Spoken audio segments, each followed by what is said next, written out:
I'm a believer that this team's going to win the national championship. Something stupid is coming out of his mouth. I don't know. Maybe it's just my age. He needs his vote pulled immediately. And of course, yes, a season like this has to have a name. Let's talk about something good about Justin Freck. What are you doing? The season of dreams. Ohio State, my guys, are either the best or the second best program in the history of college football. This guy is a bonehead. They love him. I question your judgment as an adult. I really do. I was a total hater. I know that for a fact, and I just don't get it. Get us back our sleeves. And say, bring me that. That's the one I want. And welcome into Juckonbucks. Appreciate you for joining me. A little bit of bad news today as we get a decommitment from the class of 2025, the second one on the defensive line, and we'll talk about where we're going and where that leaves us here. But London Merritt has decommitted. London Merritt out of IMG, a kid out of Georgia who transferred to IMG for his senior year. Top 150 prospect per the 247 composite, but opinions on him vary pretty wildly, as On3 has him at a 3-star. He's a bit of a tweener. Nobody knew if he was going to end up staying out at defensive end or if he was going to end up moving inside.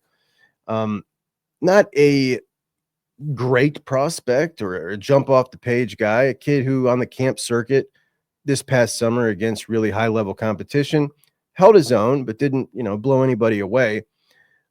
He has been flirting for a while now, about 2 months with Colorado, went and visited with his family, liked it, then went back just about 2 weeks ago. And that's when, it became pretty apparent this was really serious. And Colorado has something to offer a defensive lineman, right? We're talking about Warren Sapp coaching out there on the defensive line. That's pretty enticing. But the deal here was money. And we know Ohio State's philosophy with these guys. And that is for 80% of them, maybe even higher. We've got a ton to offer you here at Ohio State. The NFL record speaks for itself. Columbus is a great place to come and ingratiate yourself and make a lot of money in NIL deals, true NIL deals, if you are the player that you think you are, that we think you are. And, you want to come be a part of it, we want you here. But if you want to come down to crunch time and start haggling over $10,000-$30,000, like, we're not doing that. That's not the game we're going to play here. So this is the offer. The Merritt camp decided that they were going to go the haggling offer. Ohio State wasn't coming off the number, and they're gone. So he's going to end up at Colorado. Good for him. I wish him well. Full transparency. We started watching film, but then he pulled up my film, which was something like a college coach hasn't done before, like in front of me, and he, picked out the good things, that I did well. And then he also told me like the things I should work on and stuff like that. And it's like, he's just a very genuine person. And it's like, he doesn't care. Like even if I weren't to go to Ohio State, he would still, check in on me and make sure, I'm good. And he just wants me to be, be a great man in general. So that's why I like him a lot. And that's why, I want him to be coaching me. Larry Johnson. He awesome. Does have a really strong bond with Larry Johnson, and I thought that would hold the day. But with his decommitment, with the decommitment of Zahir Mathis, that is 2/3 of your edge rushers, as you had 3. Now the best part is you got Ziggy Grady in the class still, the best of the 3, and he's probably in between body types between the 3 of them. Zahir Mathis, the really tall, long, rangy one. Merritt, the shorter, squattier one. And then Ziggy Grady, kind of a mix of both with the strength and mid-tier with the height. But, a really good prospect and a borderline top 100 prospect. So you got a good one there. And then you've offered Chaz Coleman. We talked about Chaz Coleman, watched his film last week. Chaz Coleman is the type of guy who has just blossomed late in his high school career, now a senior, and he is a stud. I think if he would have put what he's putting now on film, his senior year on film last year, he would be a high 4-star. We're going to see a kid who is long, rangy, ton of get off, ton of speed, and he's aggressive. Look at the length when he lays out on that. He gets in on hits. He's not afraid at all. Remember, this is a quarterback who also plays linebacker and defensive end. Also plays basketball and averages 16 a game. High-flying hooper, dunking everywhere. Supreme athlete. Listed as an athlete in the rankings. In fact, here's a funny story. when I sat down to do my notes on this, he was rated on 247 in the composite as a 3-star, number 840th player in the country.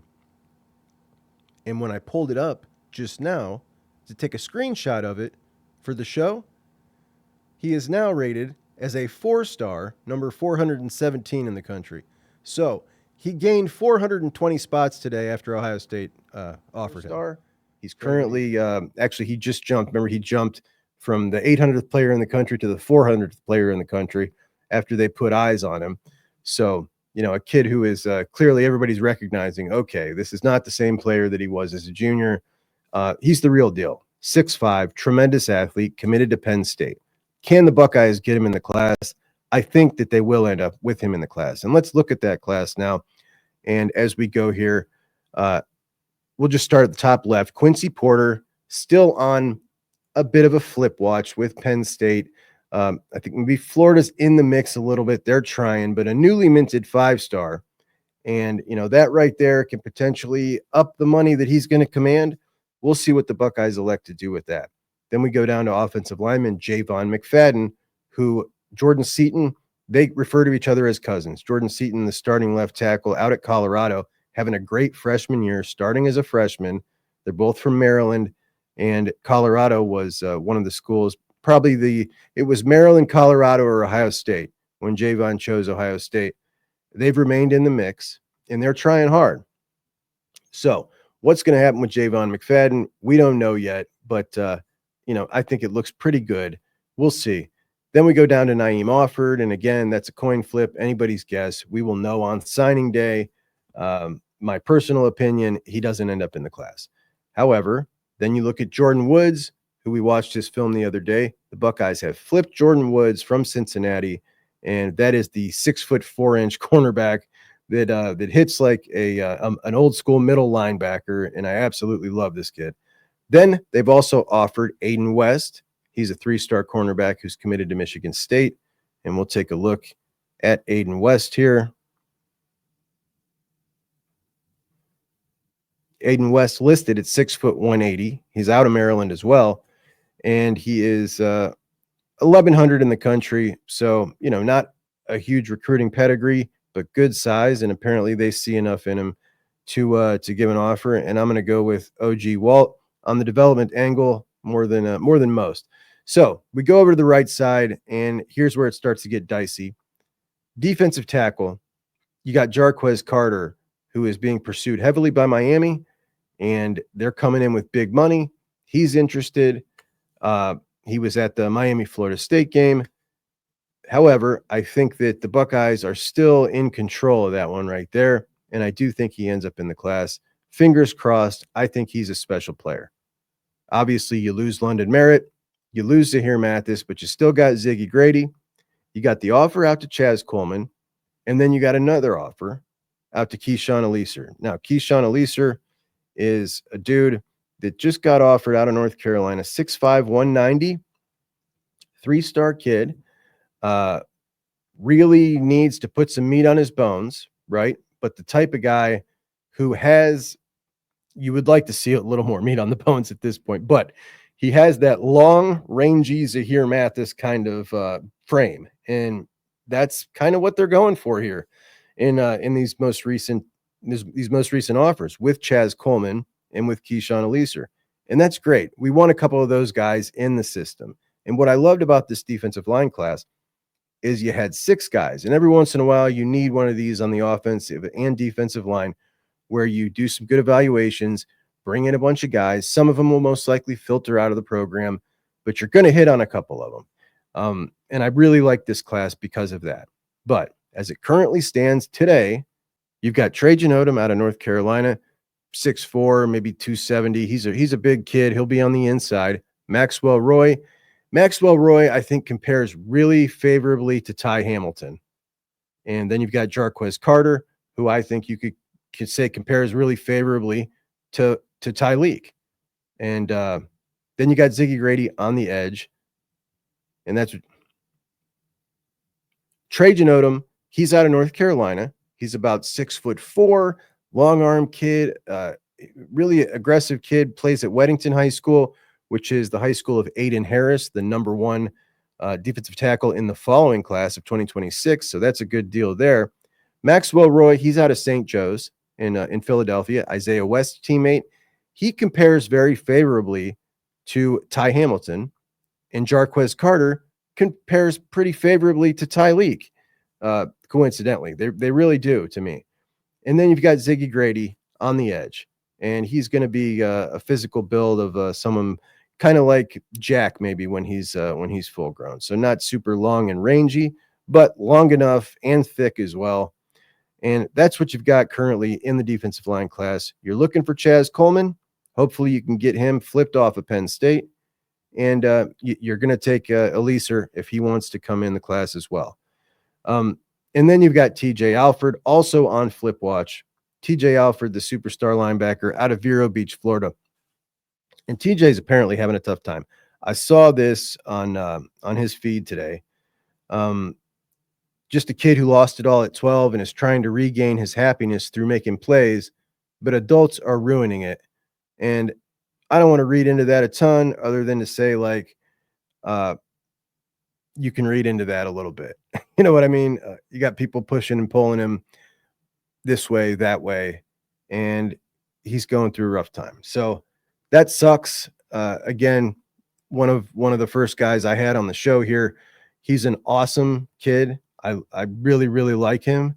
And, my heart goes out to these guys. Sometimes I forget that in the mix of these dudes where you got some who really love the action of, flirting with all the other schools and the attention that brings. And sometimes you got ones that are just doing their due diligence, like TJ. And maybe it gets a little out of their control and starts to become maybe someone else. And here I am speculating, but adults, pushing him and pulling him one way or the other. I don't know, man. I felt bad for him when I saw that.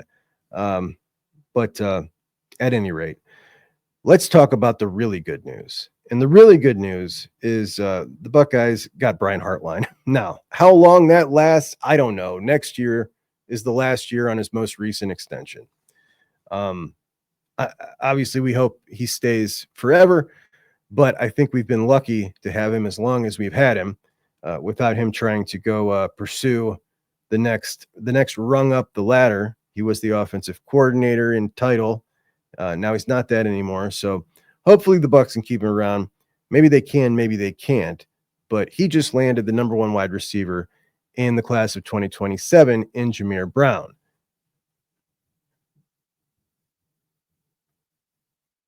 Jameer Brown out of Wayne High School, Braxton Miller's high school, and we're going to watch just a little bit of what he brings on the football field and familiarize ourselves with Jameer Brown. Jameer Brown, the number one wide receiver in the class of 2027, and you're going to see why real quick. We're talking about a dude with incredible track times. A lot of people compare him to Ted Ginn Jr. at this age, but there is a big difference. And you can see when he gets in the open field that just incredible burst. The speed is unreal. Now, in a straight line, in a track meet, maybe in a straight line football speed, I think Teddy's got him maybe by a smidge. But Jameer Brown is way shiftier than Ted was at this age. In and out of breaks, shiftier. He's more physical. He might have better hands. The dude is sick. He is every bit a legit number one wide receiver in the country. You see some years where the number one wide receiver in a class doesn't stack up with ones in the past. Well, coming off the heels of Chris Henry Jr. in 2026, you roll into 2027. Jameer Brown absolutely on the level. You look at Hartline now, this would be his fourth number one wide receiver overall. And that's going back to Julian Fleming, then JJ, then Chris Henry Jr., should that come to fruition, and now Jameer Brown. JJ, obviously otherworldly. Chris Henry Jr., a huge amount of size, right? Really big kid, but also agile, smooth, great hands. Jameer Brown is, he's a different cat, man. 6'1", 180. just speed to kill, but shifty, got the moves, and you can already see in high school, and this is sophomore film, a level of physicality, and he embraces downfield blocking, which this kid's been the star of the team since he was a freshman, and this is at Wayne High School, Braxton Miller's high school, and he obviously could have a huge head. He's in this film, the second half of it, it's all him blocking downfield, just dusting dudes. And we're going to wait and see a little bit of that. But you can see the hands. I mean, just, he's sick. He's absolutely sick. Now, the question is, a class of 2027 kid, why did he commit so early? How much do we got to worry about? I asked Jameer.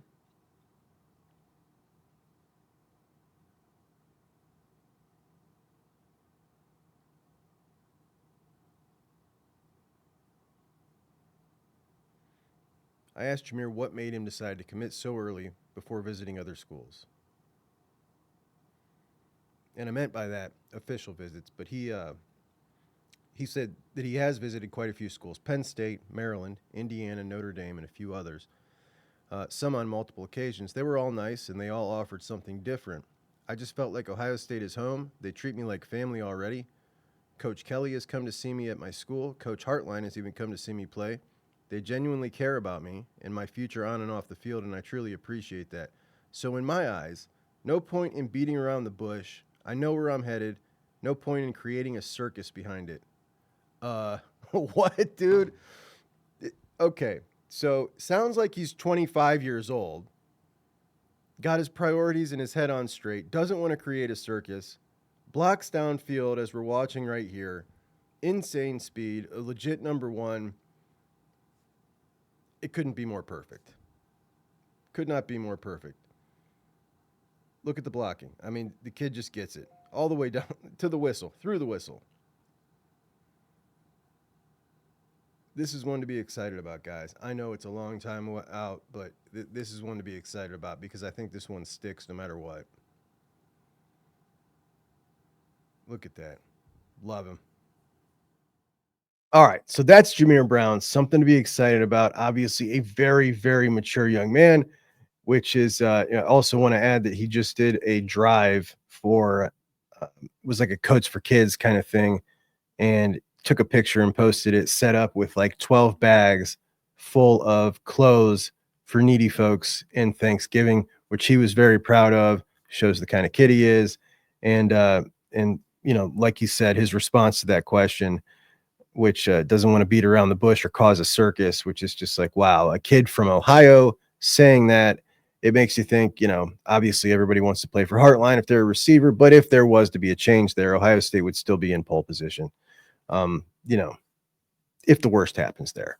At any rate, as we look forward to December 4th, which is when these guys are going to be putting pen to paper, you still got a couple guys on flip watch. The guys we're looking to potentially come in: Chaz Coleman, that's the defensive end out of Warren, Ohio. We've got Aiden West, that's the cornerback out of Maryland, who is committed to Michigan State. And we've got Keeson Eliezer, who is the defensive end out of North Carolina, as well as Turbo Rogers.